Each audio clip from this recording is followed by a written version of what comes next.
Genèse, Genèse chapitre 5.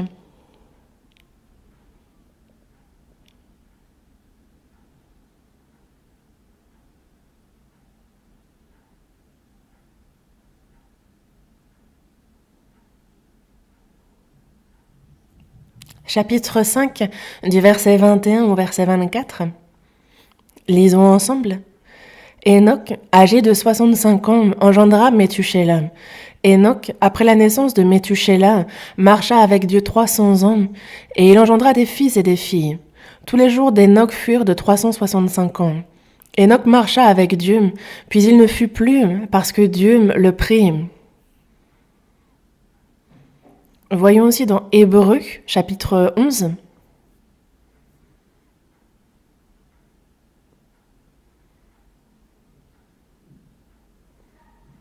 Hébreux, chapitre 11, versets 5 et 6. Lisons ensemble. C'est par la foi qu'Enoch fut enlevé pour qu'il ne vît point la mort, et qu'il ne parut plus parce que Dieu l'avait enlevé, car avant son enlèvement, il avait reçu le témoignage qu'il était agréable à Dieu. Or, sans la foi, il est impossible de lui être agréable, car il faut que celui qui s'approche de Dieu croie que Dieu existe, et qu'il aime le rémunérateur de ceux qui le cherchent. Aujourd'hui, nous continuons l'étude des hommes et femmes de la Bible, c'est la 2e séance. Et c'est ensemble que nous allons apprendre sur Enoch.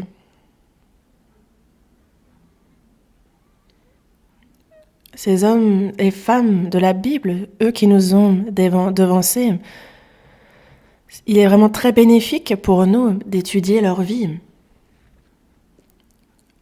Dieu a réellement guidé chacun d'eux. On voit comment, par quels moyens il les a guidés, et on peut le savoir précisément lorsqu'on étudie leur vie. Et sur ce chemin qui suit Dieu, on voit une répétition d'échecs et de réussites à travers justement ceux qui ont réussi, ceux qui ont échoué. Nous-mêmes, nous pouvons recevoir la sagesse dans notre vie et nous pouvons aussi atteindre la maturité lorsqu'on applique cela aussi dans notre vie. Et l'étude dont des hommes et femmes de la Bible est véritablement bénéfique pour nous. Enoch, on ne voit rien d'écrit concernant ses échecs devant Dieu. C'est un homme de la Bible dont on ne parle qu'en bien. Et il est dit justement qu'il a marché avec Dieu 300 ans. Et c'est de là que l'on peut tirer aussi un enseignement profond. Et il n'est déjà pas simple de marcher 1 an avec Dieu après notre salut, mais on voit ici qu'il a marché avec Dieu 300 ans, et on se rend ainsi compte à quel point est-ce que le cœur d'Enoch était droit face à Dieu, et qu'il en allait de même de sa vie. Et c'est vrai que l'on peut avoir un cœur envieux vis-à-vis de Enoch et de comment il était perçu par Dieu. Enoch a donc vécu et marché avec Dieu, mais il lui a été agréable. Et c'est parce qu'il a marché 300 ans avec Dieu qu'il fut utilisé précieusement.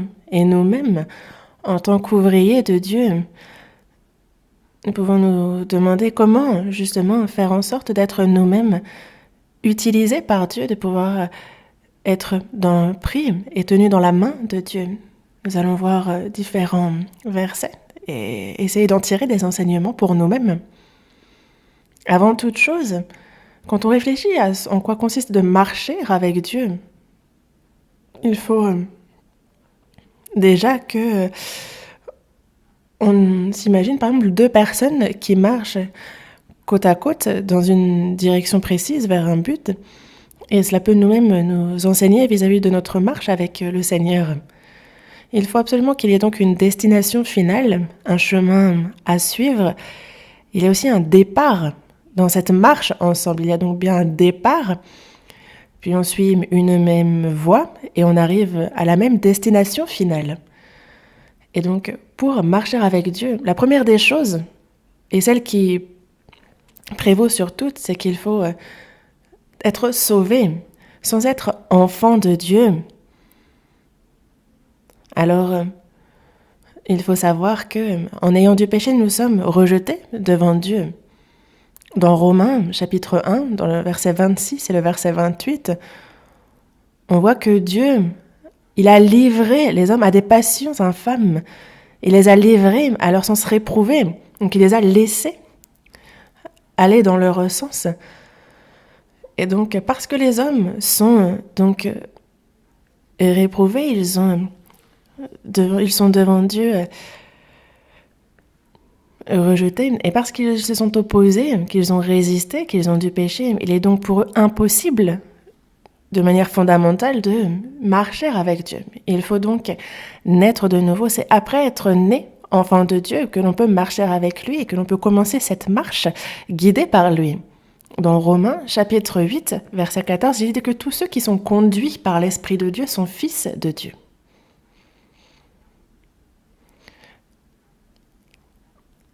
L'Esprit de Dieu doit être en nous. Et c'est après le salut que l'on est conduit par l'Esprit de Dieu et que la marche avec Dieu commence. La Bible parle de ce chemin qui est du salut, de la marche jusqu'au royaume des cieux, et le décrit comme étant un chemin resserré, après avoir passé la porte étroite. Et dans Matthieu, chapitre 7, Jésus nous dit bien « Entrez par la porte étroite, car large est la porte, spacieux est le chemin qui mène à la perdition, et il y en a beaucoup qui entrent par là. Mais étroite est la porte, resserré le chemin qui mène à la vie, et il y en a peu qui les trouvent. » Il faut donc absolument passer par la porte étroite, et pour entrer dans la destination finale qui est le royaume des cieux, il faut marcher sur ce chemin resserré. Et donc, sans passer par le salut, par cette porte étroite, cela est impossible. Dans Luc, chapitre 13, Jésus marche à Jérusalem et quelqu'un lui dit « Seigneur, n'y a-t-il que peu de gens qui soient sauvés ?» Et à cette question, Jésus a répondu « Efforcez-vous d'entrer par la porte étroite, car je vous le dis, beaucoup chercheront à entrer et ne le pourront pas. » Beaucoup ne passent pas par la bonne porte et ne marchent pas sur le bon chemin, alors qu'ils se méprennent et ils pensent être passés par la bonne porte et être sur le bon chemin. Mais Jésus leur répond « Je ne vous ai jamais connu, retirez-vous de moi, vous qui commettez l'iniquité. » Beaucoup seront réprouvés à la fin aussi. Et en ce sens, il est important de dire que l'on marche avec Dieu, de le penser de manière personnelle, mais il faut examiner si nous sommes vraiment passés par la porte étroite, si nous sommes réellement sauvés. La porte étroite, c'est Jésus lui-même. Et Jésus seul peut être la porte et le chemin. Voyons dans l'Évangile selon Jean, chapitre 10.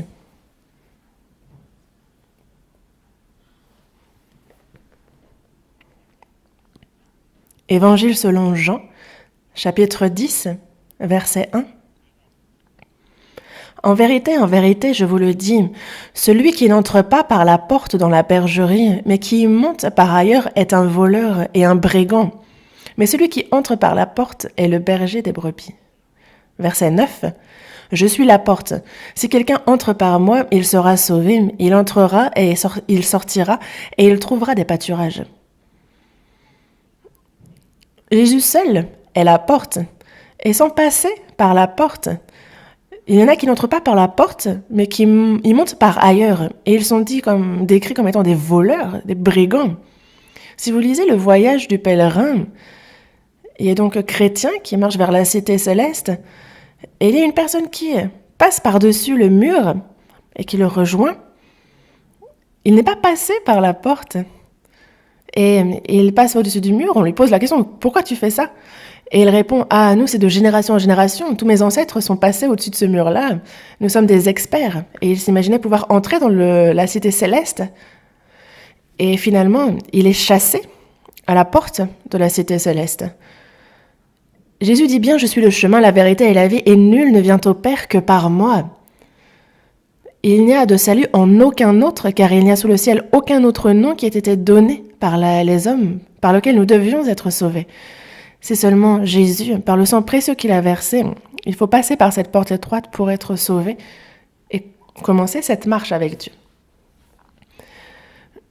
La porte étroite que l'on passe, c'est par Jésus qu'il faut passer, mais il y a 2 obstacles à cela. Dans Matthieu, chapitre 5, dans le verset 25 et 26, il est dit de s'accorder promptement avec notre adversaire pendant qu'on est en chemin avec lui, de peur qu'il ne nous livre au juge. Et il est bien dit qu'on ne sortira pas de là que l'on ait payé le dernier cadran. En vrai, dans notre vie, il faut donc se réconcilier avec Dieu. Et si on veut commencer à marcher avec lui, à être réconcilié avec lui, il faut déjà résoudre le problème du péché. Car on ne sortira pas de l'enfer que l'on ait payé le dernier cadran. C'est un fait. Et il faut donc que l'on puisse régler parfaitement le problème du péché, et ce, en Jésus-Christ.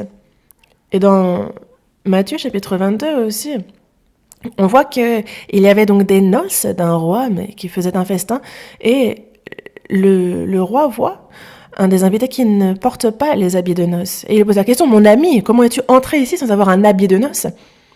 Et cet homme eut la bouche fermée. Et donc le roi dit au serviteur, liez-lui les pieds et les mains et jetez-le dans les ténèbres du dehors, où il y aura des pleurs et des grincements de dents.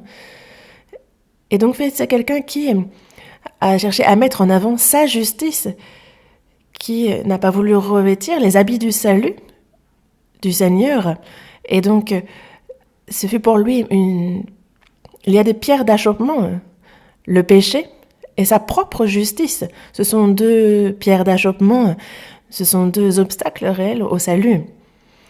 Et c'est pour cela que, avant d'évangéliser, il est bon de préparer le cœur pour que la personne comprenne qu'elle est entièrement pécheur devant Dieu et que ce n'est absolument pas par sa propre justice, par ses œuvres qu'elle va pouvoir entrer dans le royaume des cieux. C'est 2 conditions absolues pour le salut. Ainsi, ce n'est pas par notre propre justice, mais c'est seulement en Jésus-Christ qu'il faut qu'on reçoive le pardon des péchés et qu'en ayant ainsi reçu le salut, ceux qui ont le Saint-Esprit en eux peuvent alors commencer à marcher avec Dieu. Alors ils en sont dignes et le peuvent. C'est ce que nous pouvons dire pour commencer. La deuxième chose est que pour marcher avec Dieu, il faut être certain que le Seigneur est avec nous. Le Seigneur est invisible à l'œil, mais c'est par le Saint-Esprit qu'il est avec nous. Et jusqu'à ce que nous entrions dans le royaume des cieux, il est constamment en train de nous aider, de nous protéger dans notre vie. Et si on n'est pas convaincu, certain, et donc finalement nous ne pouvons pas marcher avec lui. Même si 2 personnes marchent, s'ils n'ont pas conscience qu'il y a une personne à côté d'eux qui marche, alors ils ne vont pas parler, ils ne vont pas discuter.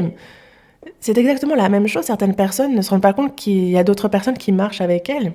Et donc, ils se sentiront seuls et ce sera comme marcher seul sur cette voie. Et donc, le fait que le Seigneur est avec moi, que le Seigneur marche avec moi, il faut en être certain. C'est donc aussi une des choses importantes pour marcher avec Dieu. Dans Matthieu, chapitre 1, dans le Nouveau Testament, en fait, il est écrit que « Elle enfantera un fils et tu lui donneras le nom de Jésus. C'est lui qui sauvera son peuple de ses péchés. » C'est ce qui est écrit. Et donc Jésus signifie sauveur.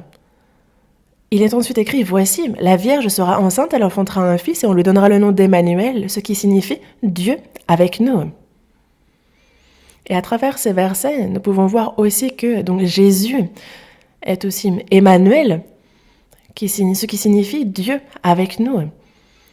Et donc le salut est important, mais le fait que Dieu est avec nous, de recevoir Dieu comme Emmanuel, d'être certain qu'il marche chaque jour avec nous, est aussi important dans notre marche. Dans Apocalypse, chapitre 3, verset 20, si on regarde ce verset, il est dit « Voici, je me tiens à la porte et je frappe. Si quelqu'un entend ma voix et ouvre la porte, j'entrerai chez lui, je souperai avec lui et lui avec moi. » ouvrir la porte de notre cœur, recevoir le Seigneur. Et donc j'entrerai chez lui, je souperai avec lui et lui avec moi. C'est vrai que même dans ce monde, quand on communie, on mange souvent ensemble, mais de souper avec lui et lui avec moi, c'est donc important aussi dans la marche. Et donc entre moi et Jésus, entre moi et le Saint-Esprit, on mange ensemble et c'est mutuel. Je soupe avec lui et lui avec moi, et donc il y a cette communion aussi dans notre marche. Et aussi, Jésus, lorsqu'il était sur cette terre, en fait, il y a les promesses qui ont été faites, et nous pouvons savoir qu'il tient ses promesses. Dans Matthieu, chapitre 28, il a bien dit, juste avant de monter aux cieux, il a dit « Et voici, je suis avec vous tous les jours jusqu'à la fin du monde. » Tous les jours jusqu'à la fin du monde. C'est important, je suis avec vous tous les jours. Et dans Ésaïe, chapitre 41, verset 10 aussi, il est dit « Ne crains rien, car je suis avec toi. Ne promène pas des regards inquiets, car je suis ton Dieu. Je te fortifie, je viens à ton secours, je te soutiens de ma droite triomphante. »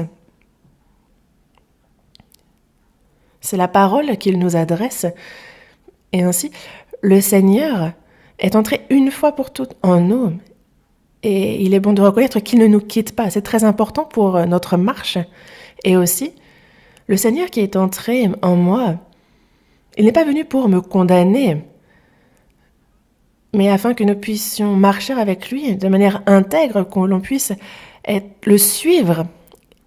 Et ça, c'est important. C'est pour ça que dans Romains, chapitre 8, verset 26, il est bien dit que, de même aussi, l'Esprit nous aide dans notre faiblesse, car nous ne savons pas ce qu'il nous convient de demander dans nos prières, mais l'Esprit lui-même intercède par des soupirs inexprimables. Ainsi, c'est comme lorsqu'il y a un fils que nous aimons. Regardez un peu les mamans, elles se tracassent, elles se font du souci pour que tout se passe au mieux pour leurs enfants, et elles font tout pour que ça se passe ainsi. Elles sont aux petits soins. C'est un peu comme une mère pour son fils qu'elle aime. Et le Seigneur aussi est en nous. On est vraiment reconnaissant car c'est pour nous aider et nous aider dans la marche. Donc c'est important de le savoir. Et aussi, lui qui est en moi, il est celui qui me protège. Et il faut savoir qu'il ne sommeille ni ne dort, celui qui nous garde. Il arrive que l'homme dorme, qu'il le sommeil, mais alors que moi je somnole, alors que moi je dors, celui qui me garde, Dieu lui, ne sommeille ni ne dort. Ça, nous pouvons le savoir. Il dit bien même, quand me laisseras-tu le temps d'avaler ma salive? Et c'est donc constamment qu'il a ses yeux sur moi, qu'il me protège, qu'il pense à moi. Et dans Ésaïe, chapitre 49, il dit, une femme, oublie-t-elle l'enfant qu'elle allait? N'a-t-elle pas pitié du fruit de ses entrailles? Mais quand elle l'oublierait, moi, je ne t'oublierai pas. C'est une promesse qu'il nous a faite aussi. Et c'est donc comme le cœur des parents qui souhaitent jusqu'au bout le meilleur pour leurs enfants, que tout se passe bien. Dieu a le même cœur pour nous. Voyons dans Deutéronome, chapitre 32, on voit donc, cela nous parle de la vie du peuple d'Israël dans le désert. Deutéronome, chapitre 32.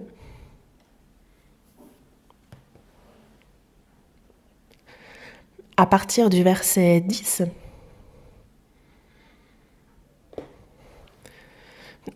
il l'a trouvé dans une contrée déserte, dans une solitude aux effroyables hurlements. Il l'a entouré, il en a pris soin, il l'a gardé comme la prunelle de son œil. Pareil à l'aigle qui éveille sa couvée, voltige sur ses petits, déploie ses ailes, les prend, les porte sur ses plumes. L'Éternel seul a conduit son peuple, et il n'y avait avec lui aucun Dieu étranger. Dans la vie que le peuple d'Israël a passée dans le désert, il est dit qu'il les a gardés comme la prunelle de son œil. Ces versets, vraiment, quand on les médite, alors c'est pour nous une grande force. Il est avec nous et il nous garde. Et c'est comme lorsque l'aigle aussi veille sur sa couvée, voltige sur ses petits, déploie ses ailes, les prend, les porte. L'Éternel seul conduit son peuple. Et même si nous rencontrons des difficultés dans notre vie de foi, l'Éternel nous porte, nous prend nous met sur ses ailes et il nous conduit. Voyons dans la Genèse, chapitre 28, on nous parle de Jacob. Genèse, chapitre 28. Genèse, chapitre 28.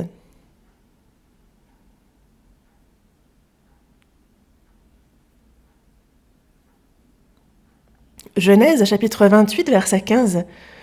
Voici, je suis avec toi, je te garderai partout où tu iras, et je te ramènerai dans ce pays, car je ne t'abandonnerai point, que je n'ai exécuté ce que je te dis. Versets 16 et 17, on lit ensemble. Jacob s'éveilla de son sommeil et il dit, « Certainement, l'Éternel est en ce lieu, et moi, je ne le savais pas. » Il eut peur et dit, « Que ce lieu est redoutable. C'est ici la maison de Dieu, c'est ici la porte des cieux. » Ici, Jacob, après avoir été béni par Dieu, il a été chassé par son grand frère. Et dans le désert, c'est une vie de tribulation qui commence. Il pleure, il invoque l'Éternel et il dormait avec sa tête posée sur une pierre. Et alors l'Éternel lui est apparu et lui fait la promesse d'être avec lui. Et à ce moment-là, alors il comprend la présence de Dieu, il comprend qu'il existe bien. Ah, certainement, l'Éternel est en ce lieu. L'Éternel est avec moi. Nous disons marcher avec Dieu, mais dans notre vie, parfois, nous devenons émoussés. Il nous arrive de marcher sans vraiment être conscient qu'il marche avec nous. Mais l'Éternel est en ce lieu. Lorsque vraiment cela se grave dans notre cœur, l'Éternel est en ce lieu, il est avec moi. Alors vraiment, on peut savoir que le Seigneur marche avec nous. Et alors nous pouvons véritablement marcher avec lui. La deuxième chose, c'est qu'il faut être certain que justement Dieu est avec nous. La troisième chose, lorsque deux personnes marchent ensemble, il faut que la direction soit la même. Et il faut aussi que la destination finale soit la même pour pouvoir réellement dire que les personnes marchent ensemble. Si deux personnes sont bien sur un chemin, mais que l'un va en avant et que l'autre recule, on ne peut pas parler de marcher ensemble, n'est-ce pas?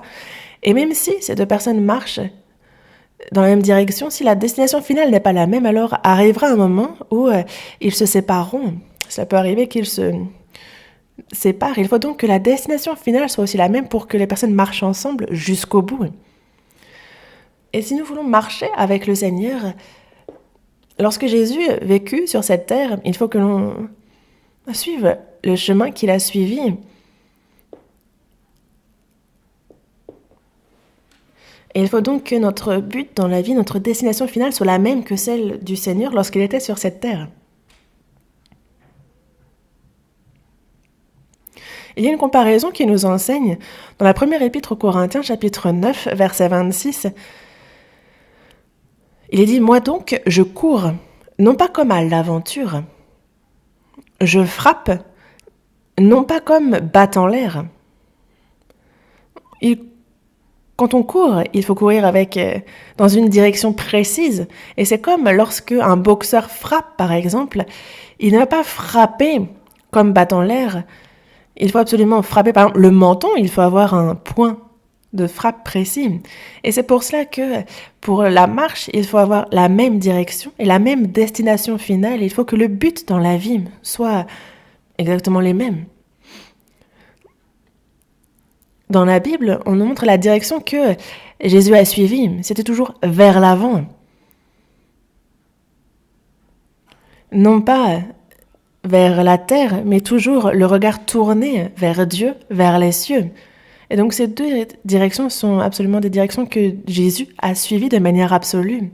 Et lorsque nous disons marcher avec le Seigneur, si on réfléchit aux choses terrestres, que l'on a nos regards portés sur cette terre, ou que l'on recule, que l'on hésite ou que l'on va en arrière, alors ce ne sont que des paroles lorsque l'on dit marcher avec Dieu. On ne marche pas réellement avec lui. Et aussi, troisième point, en fait, il faut que notre but dans la vie glorifie Dieu. Il ne faut pas vivre à sa manière, mais il faut vraiment suivre la direction qui glorifie Dieu. Et lorsque c'est clair et précis pour nous, alors nous pouvons réellement dire marcher avec le Seigneur. On va chercher quelques versets. Voyons dans Lévitique, chapitre 11. Lévitique, chapitre 11. Lévitique, chapitre 11, verset 9. Voici les animaux dont vous mangerez parmi tous ceux qui sont dans les eaux. Vous mangerez de tous ceux qui ont des nageoires et des écailles et qui sont dans les eaux, soit dans les mers, soit dans les rivières. Mais vous aurez en abomination tous ceux qui n'ont pas des nageoires et des écailles, parmi tout ce qui se meut dans les eaux, et tout ce qui est vivant dans les eaux, soit dans les mers, soit dans les rivières. On peut manger des animaux de la mer, mais il faut absolument qu'il y ait des nageoires et des écailles. C'est ce que nous enseignent ces versets. Des écailles, cela protège, n'est-ce pas? C'est ce qui protège le poisson afin qu'il ne soit pas blessé. Et aussi des nageoires. On a les nageoires dorsales et les nageoires sur le côté. Il y a aussi celle de la queue, il y a ceux qui donnent l'impulsion et il y a ceux qui donnent la direction. Et donc il y a cette dynamique donnée par les nageoires et la direction qui est fixée par les nageoires. On a donc besoin d'avoir des nageoires et des écailles. Par là, ça nous enseigne que nous, chrétiens sauvés, il faut savoir que les écailles nous protègent. Et il faut aussi qu'on ait une direction claire et une destination finale précise. Alors nous pouvons dire marcher avec Dieu. Dans le verset 20, il est dit « Vous aurez en abomination tout reptile qui vole et qui marche sur 4 pieds. Mais parmi tous les reptiles qui volent et qui marchent sur 4 pieds, vous mangerez ceux qui ont des jambes au-dessus de leurs pieds pour sauter sur la terre. » Ici, on parle de ceux qui ont des jambes au-dessus de leurs pieds pour sauter sur la terre. Même s'ils ont des ailes, même s'ils ont des plumes, s'ils n'ont pas de jambes et de pieds pour sauter, alors n'en mangez pas. Pourquoi? Il faut donc que toujours nous ayons le regard tourné vers le ciel, que nous ayons toujours nos regards portés vers le retour du Seigneur, vers l'enlèvement, que l'on réfléchisse constamment justement au fait que nous serons enlevés et que nous nous y préparions, que l'on ne réfléchisse pas aux choses terrestres, comme il nous avait bien dit d'aspirer aux choses célestes, au retour du Seigneur et à l'enlèvement, de s'y préparer et dans la préparation d'avoir constamment les yeux tournés vers le ciel. Il nous dit aussi d'aller de l'avant, car je cours vers le but, oubliant ce qui est en arrière et me portant vers ce qui est en avant. Dans Hébreux chapitre 11, il est dit aussi que s'ils avaient eu en vue la patrie d'où ils étaient sortis, ils auraient eu le temps d'y retourner.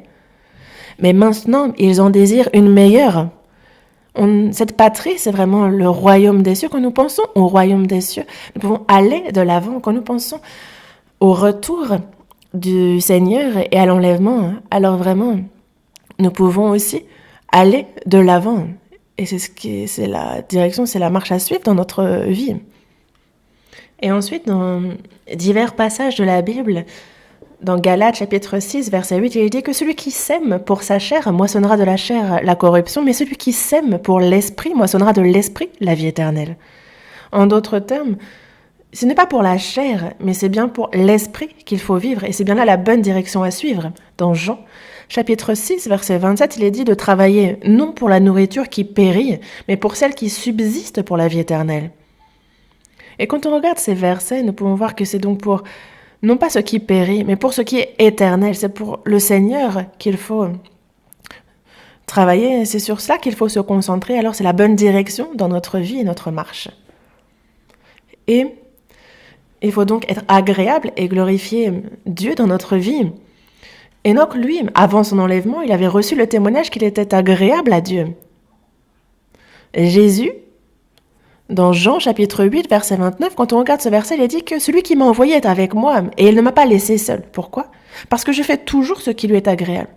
Et donc il faut qu'on se focalise sur ce qui est agréable à Dieu, qu'on fasse donc sa volonté. Dans Jean chapitre 17, verset 4 aussi, on voit la longue prière de Jésus. Et Jésus dit, je t'ai glorifié sur la terre, j'ai achevé l'œuvre que tu m'as donnée à faire. Je t'ai glorifié sur la terre. Et Jésus se focalisait donc dans sa vie sur ce qui glorifiait Dieu. Et c'est ainsi qu'il n'a pas été seul. Dieu était toujours avec lui parce qu'il a fait tout ce qui lui était agréable.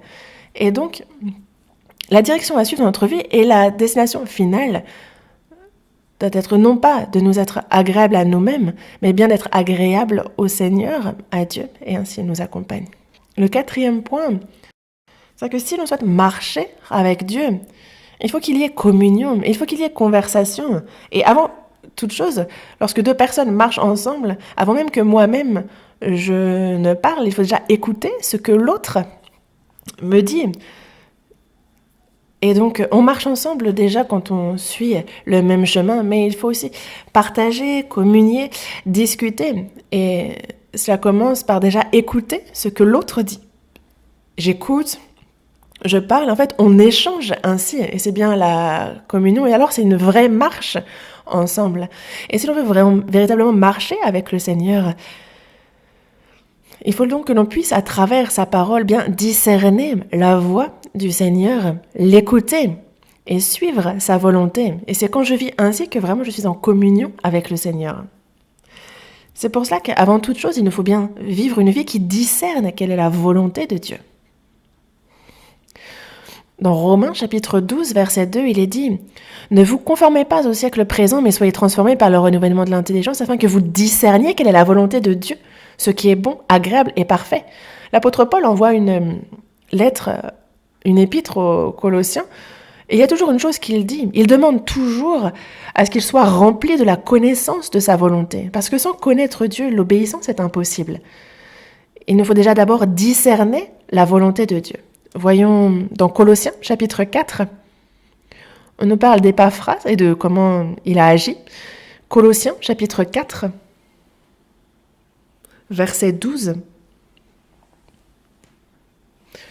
Épaphras, qui est des vôtres, vous salue, serviteur de Jésus-Christ.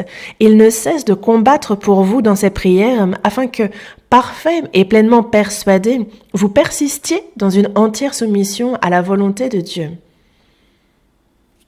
Ici, donc dans ses prières, afin que, parfait et pleinement persuadé, vous persistiez dans une entière soumission à la volonté de Dieu. C'est vraiment un verset très important. Épaphras, il a consacré tous ses efforts, ses prières. Surtout, par exemple, les prédicateurs qui sont en position où ils prêchent la parole de Dieu. Il faut déjà qu'eux-mêmes la discernent correctement, discernent la volonté, la parole de Dieu pour pouvoir la transmettre comme il faut et que cela puisse édifier les frères et sœurs. Et donc, c'est vraiment crucial. Et si on a bien discerné la volonté de Dieu, il faut désormais la suivre. Mais si l'on ne fait que connaître la volonté de Dieu et que l'on ne la pratique pas, alors on ne peut pas véritablement marcher avec le Seigneur, n'est-ce pas? C'est pour ça que dans Amos, chapitre 3, verset 3, il est dit que 2 hommes marchent-ils ensemble sans en être convenus? J'ai compris la volonté de Dieu. Il faut que je vive selon cette volonté. Lorsque l'on est résolu à cela et que l'on le pratique, alors vraiment nous pouvons dire marcher avec le Seigneur. Et donc, il faut que ma volonté se soumette à la volonté du Seigneur. Certains utilisent le Seigneur pour leur propre volonté. Ceux qui ne sont pas matures dans leur vie de foi, ceux qui sont charnels, la majorité, plutôt que de soumettre leur volonté à celle du Seigneur, c'est leur propre volonté qu'ils vont essayer de pratiquer. Et pour ça, ils vont essayer d'utiliser le Seigneur, vraiment de l'utiliser à de mauvaises fins. Et finalement, beaucoup placent le Seigneur de manière inférieure à eux, et c'est une mauvaise chose. Une personne qui marche avec le Seigneur doit vraiment, justement, parfaitement et pleinement persister dans une entière soumission à la volonté de Dieu. Jésus lui-même doit mourir sur la croix. Et face à cette coupe, il souffrait charnellement, il souffrait beaucoup. Et même si c'est la volonté du Père qu'il meure, mais sa chair ne le voulait pas. Et on a vu la prière ardente du Seigneur disant « Toutefois, que ma volonté ne se fasse pas, mais la tienne ». Et au final, c'est donc bien, on a vu une entière soumission à la volonté de Dieu. Il a ainsi accompli le salut et nous avons pu nous-mêmes recevoir le salut ainsi. Et quand on y réfléchit, si nous voulons véritablement marcher avec le Seigneur, nous pouvons savoir qu'il faut entièrement soumettre notre volonté à celle de Dieu. Dans Jacques, chapitre 4, verset 15, il est dit « Vous devriez dire au contraire, si Dieu le veut, nous vivrons et nous ferons ceci ou cela. » Dans 1 Pierre, chapitre 4, verset 2, il est dit « Afin de vivre non plus selon les convoitises des hommes, mais selon la volonté de Dieu, pendant le temps qu'il nous reste à vivre dans la chair. » Dans la première épître de Pierre, chapitre 5, verset 2 aussi, il dit « Paissez le troupeau de Dieu qui est sous votre garde, non par contrainte, mais volontairement, selon Dieu, non pour un gain sordide, mais avec dévouement. » Donc volontairement et selon Dieu. Dans la prière de Jésus, on voit aussi qu'il dit que ton règne vienne, que ta volonté soit faite sur la terre comme aux cieux. Et dans Actes chapitre 21, on voit désormais que l'apôtre Paul sait très bien que s'il monte à Jérusalem, il sera tué. Et les autres disciples n'ont pas souhaité que l'apôtre Paul monte à Jérusalem. Ils ont cherché à plusieurs reprises à l'en empêcher. Et pourtant, il est monté quand même, disant bien... Je suis prêt non seulement à être libre, mais encore à mourir à Jérusalem pour le nom du Seigneur Jésus. Et donc, que la volonté du Seigneur se fasse. Eux disaient, reste, non. Mais même si parfois notre chair peut poser problème, il peut y avoir conflit, au final, c'est la volonté de Dieu qui s'accomplit. En fait, dans Matthieu chapitre 21, il y avait un homme qui avait 2 fils et il s'adresse au premier, il dit « Mon enfant va travailler aujourd'hui dans ma vigne. » L'enfant répond « Je ne veux pas » et ensuite il se repentit et il y alla. Le père s'adresse à l'autre et il dit la même chose. Et le second fils répond « Je veux bien, Seigneur » et il n'y alla pas. Lequel des deux a fait la volonté du père ? Le premier. Si on veut véritablement marcher avec le Seigneur, il faut véritablement que dans notre vie, on se soumette entièrement à la volonté de Dieu. Et alors nous pouvons dire marcher avec lui. Voyons dans Jean, chapitre 10. Cherchons ce passage ensemble. Jean, chapitre 10.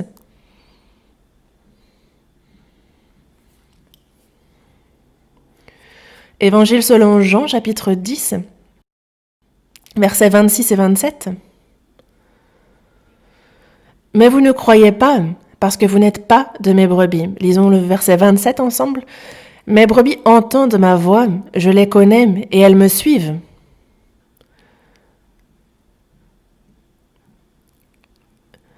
Mes brebis entendent ma voix et elles me suivent.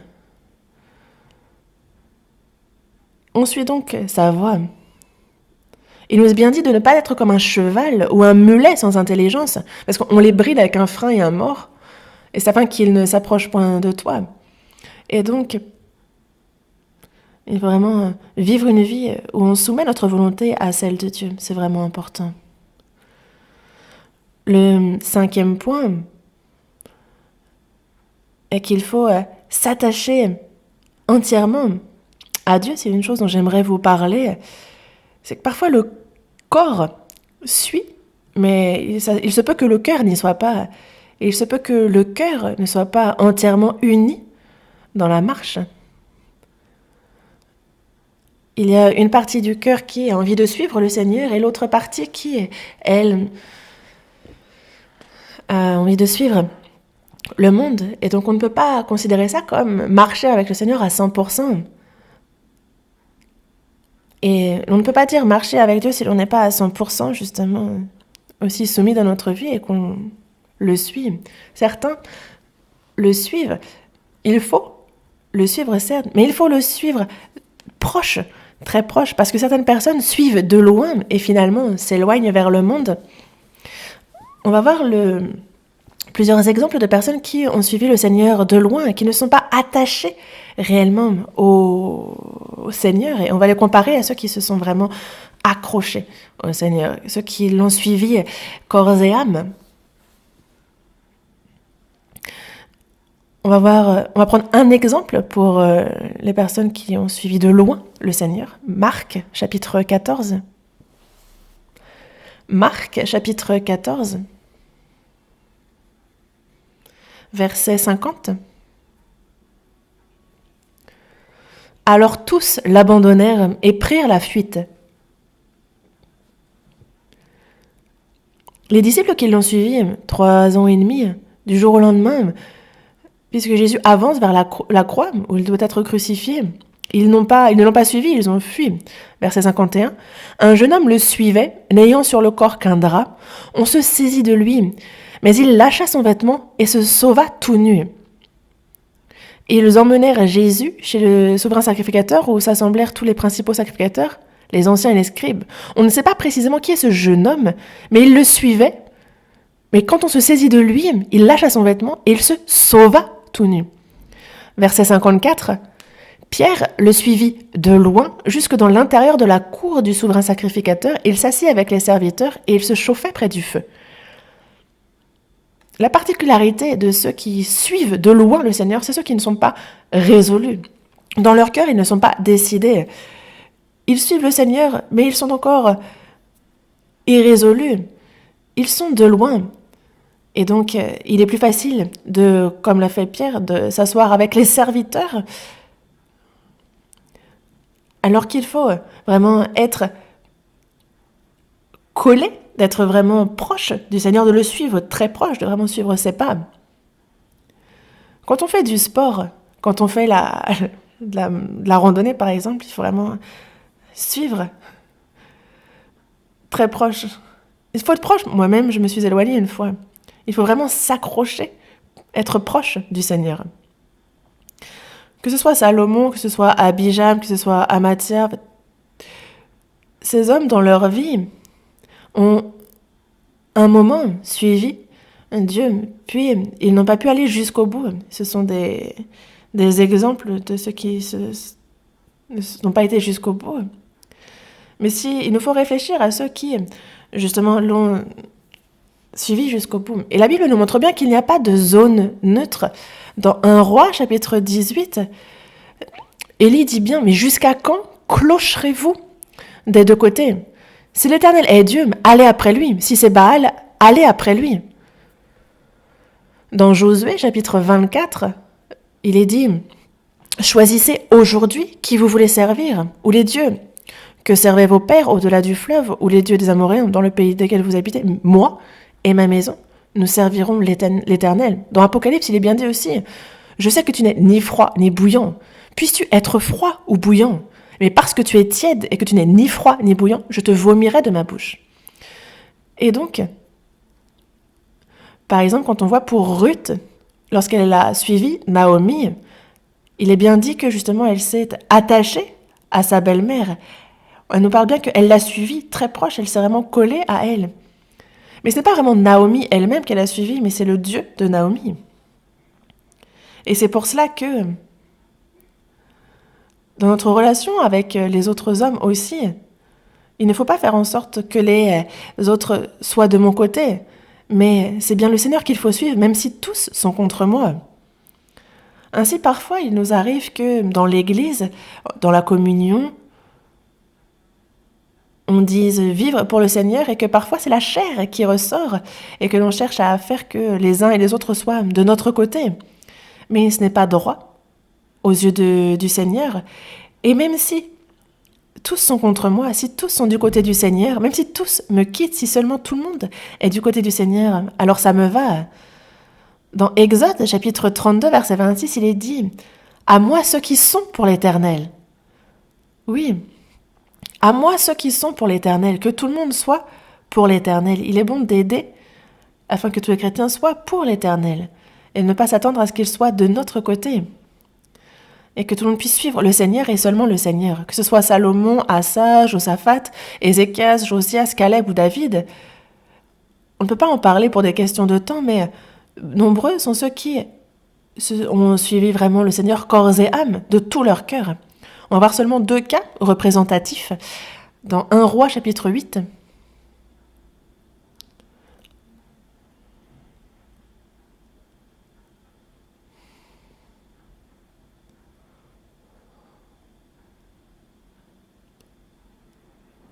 Un Roi, chapitre 8, chapitre 61, verset 61, pardon.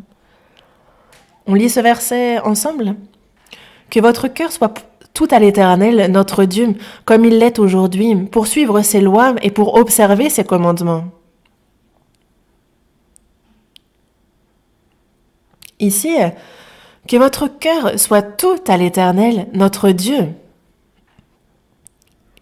Que votre cœur soit tout à l'Éternel, notre Dieu. C'est important. Une autre chose qui est importante, à l'Éternel, notre Dieu. Que votre cœur soit tout à l'Éternel, notre Dieu. Donc il faut que ma volonté soit la même que la volonté de Dieu, que l'on soit ainsi, que notre cœur puisse ainsi être à l'Éternel, que son cœur soit notre cœur. C'est une parole que Dieu adresse au peuple d'Israël. Dans Matthieu, chapitre 22, en fait, on voit un docteur de la loi qui s'adresse à Jésus et qui lui demande quel est le plus grand des commandements. Et Jésus lui répondit, « Tu aimeras le Seigneur, ton Dieu, de tout ton cœur, de toute ton âme et de toute ta pensée. » Et c'est le premier et le plus grand commandement. Le Seigneur a dit, « Tu aimeras le Seigneur ton Dieu de tout ton cœur, de toute ton âme et de toute ta pensée. » C'est ainsi que le Seigneur lui-même nous a aimés et c'est de cet amour-là qu'il souhaite qu'on l'aime en retour. Ce qui est donc important, c'est de tout ton cœur, de toute ton âme, de toute ta pensée. C'est donc à 100%, c'est entièrement. Il faut vraiment qu'on se dise, pour la volonté du Seigneur, il faut que, même si je m'enflamme entièrement, il faut que je me consacre, que je me donne entièrement. Et alors, on peut vraiment dire que l'on marche avec lui. Il n'y a pas de zone neutre, il n'y a pas de milieu. C'est quelque chose que déteste Dieu. C'est ambigu, quand c'est incertain, ce n'est pas ce qu'il aime. Et en 6e point, c'est lorsque l'on prie, lorsque on l'invoque, que l'on peut vraiment marcher avec lui. Une conversation, ce n'est pas à sens unique, c'est en général un échange. Et nous aussi, si nous avons entendu la parole, la volonté de Dieu, alors il faut que nous aussi nous ayons quelque chose à lui répondre, n'est-ce pas? À travers ma prière, en fait, à travers la parole, j'ai entendu la voix de Dieu. Et on marche réellement avec lui quand par nos prières, on lui fait connaître ce dont nous avons besoin quand on parle avec lui. S'il n'y a pas une seule prière que l'on lui adresse, alors il n'y a pas vraiment échange. Et donc on ne peut pas réellement parler de communion, de marche avec le Seigneur. Et c'est pour cela que la parole, la prière sont deux éléments vraiment indispensables dans la marche avec le Seigneur. Et c'est lorsque nous prions que vraiment c'est agréable, Dieu se réjouit et il est proche de ceux qui l'invoquent. Dans Deutéronome, chapitre 4, verset 7, il est dit que l'Éternel, notre Dieu, il est proche de nous toutes les fois que nous l'invoquons, dans le psaume 145 aussi. Il est dit que l'Éternel est près de tous ceux qui l'invoquent, de tous ceux qui l'invoquent avec sincérité. Voyons dans le psaume 99. Psaume 99, verset 6.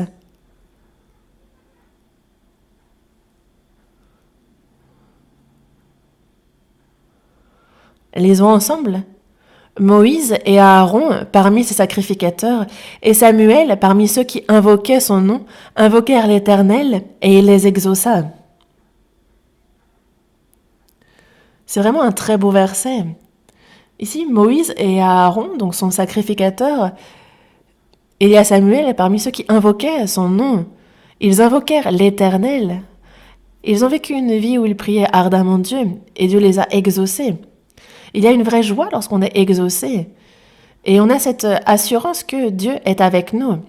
Jusqu'à présent, vous n'avez rien demandé en mon nom. Demandez et vous recevrez, afin que votre joie soit parfaite. Est-ce que vous pensez qu'il n'y a que la joie qui soit parfaite?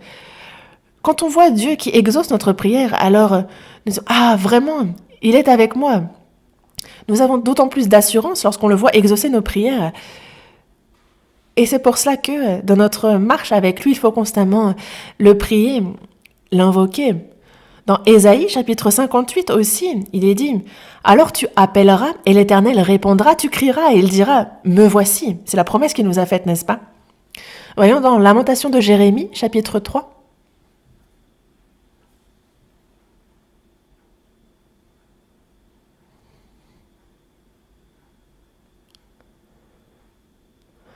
Lamentation de Jérémie, chapitre 3.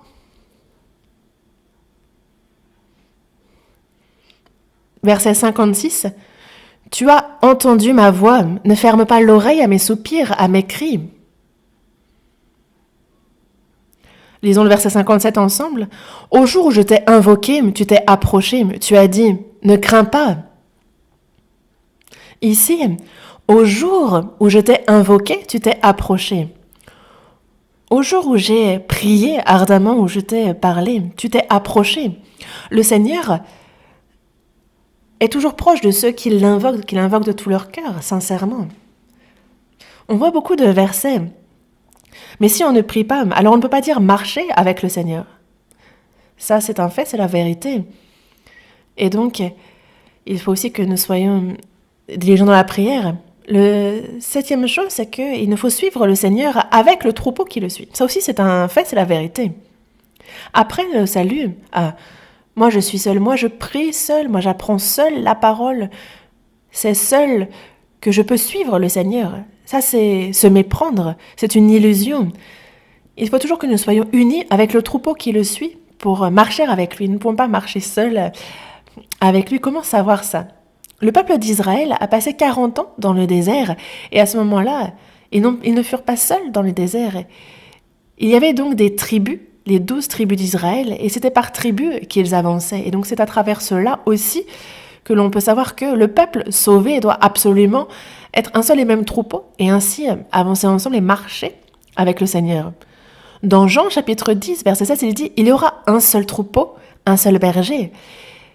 Et dans Jean chapitre 17, Jésus prie longuement et il dit « Il prie afin qu'il soit un, comme nous sommes un ». Jésus a prié ardemment que ce troupeau soit un, comme lui et le Père sont un.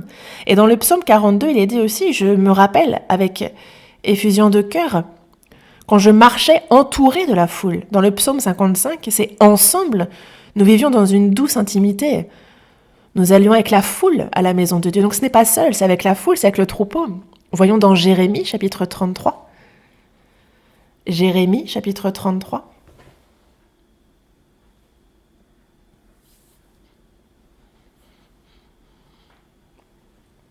Jérémie 33, verset 12. « Ainsi parle l'Éternel des armées. Il y aura encore dans ce lieu qui est désert, sans homme ni bête, et dans toutes ces villes, il y aura des demeures pour les bergers faisant reposer leurs troupeaux. » Ici, il y aura encore dans ce lieu des demeures pour les bergers faisant reposer leurs troupeaux.